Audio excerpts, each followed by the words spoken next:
How's it going? How is everybody? Good? Woo. Hey! Wasn't Brooke amazing?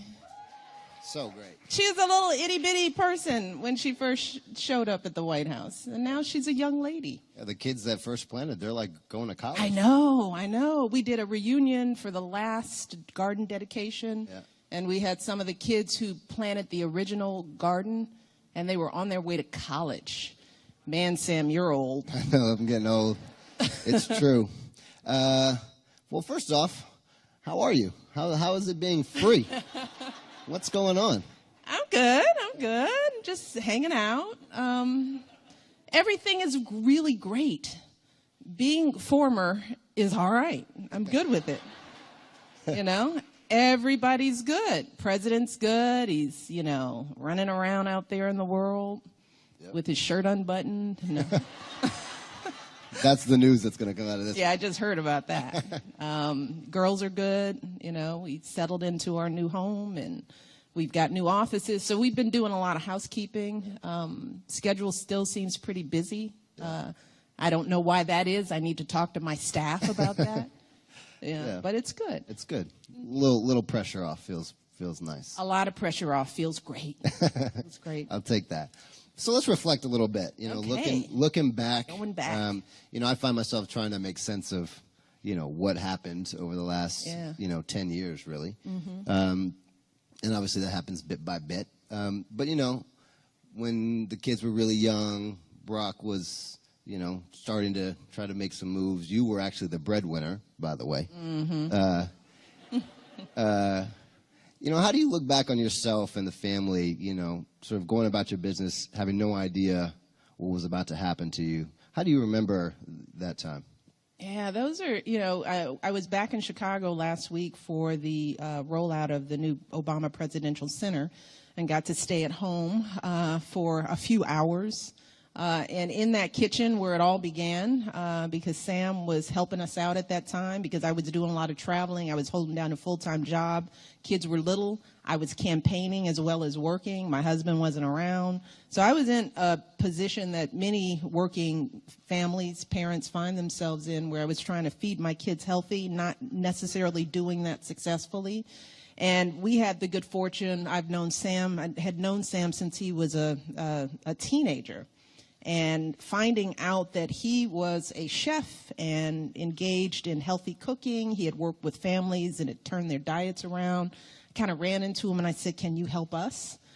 So having you come into our lives at a very hectic moment and just helping us kind of clean out our way of being, getting rid of the sugary snacks and taking the kids to farmers markets. I remember as we were going through the cleaning out process and getting rid of processed foods, and of course the kids were sadly looking at the refrigerator as fun thing after fun thing was chucked into the garbage.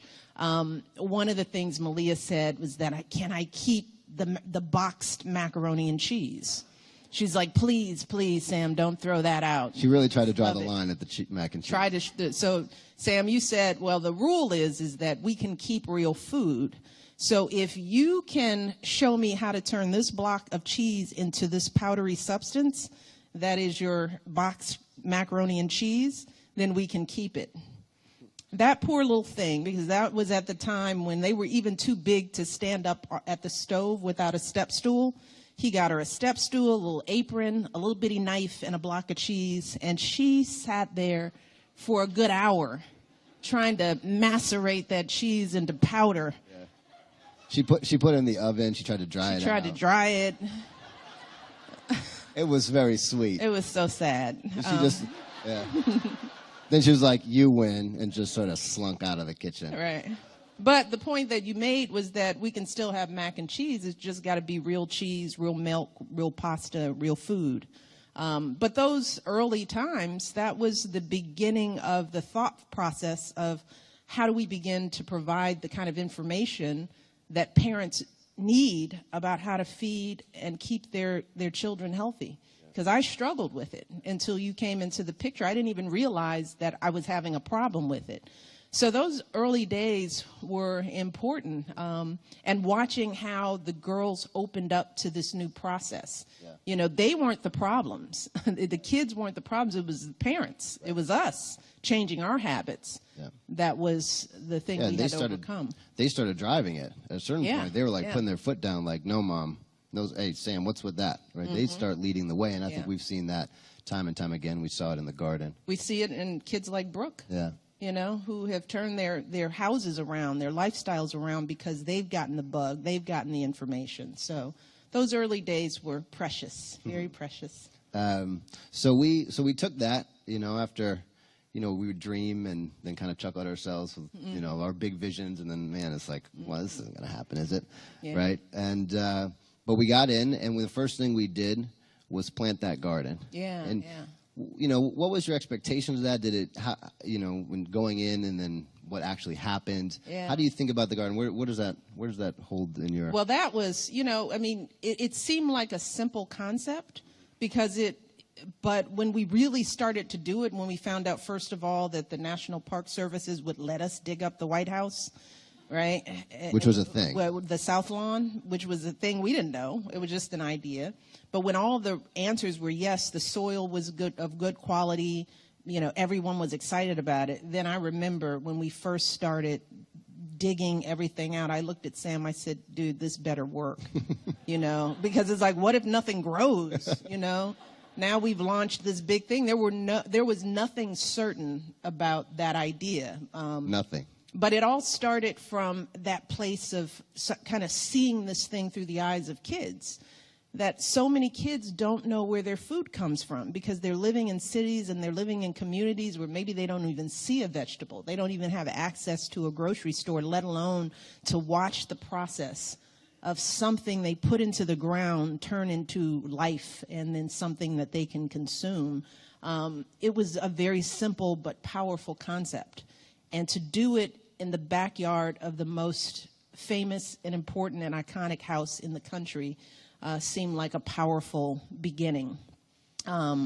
And we always had the vision that this would be something that would engage kids, that they would help us plant, that they would come and harvest, that they would eat the food, that they would get access to the people's house, that they would come to see the White House as just another cool place that they get to go to all the time.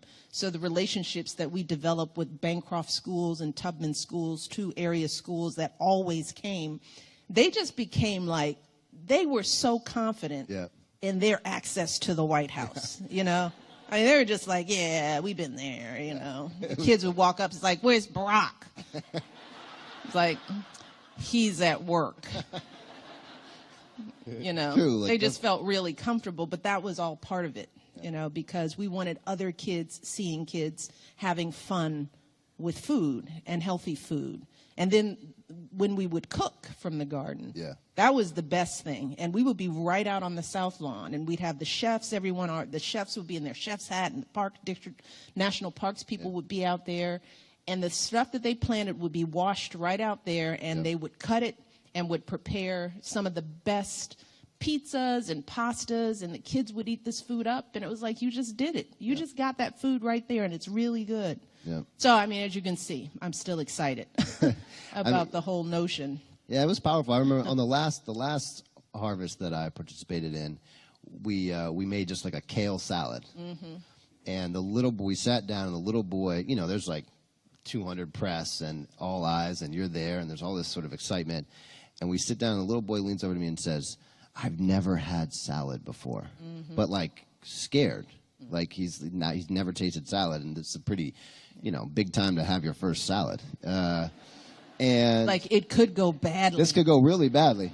There's been a few moments where actually, you know, I was all psyched about feeding the kids some raw vegetables, and then realized, what am I doing? This could be a disaster. Right in front of the press. Right. That's sort of when they scrape it off their tongue and they're gagging. Yeah.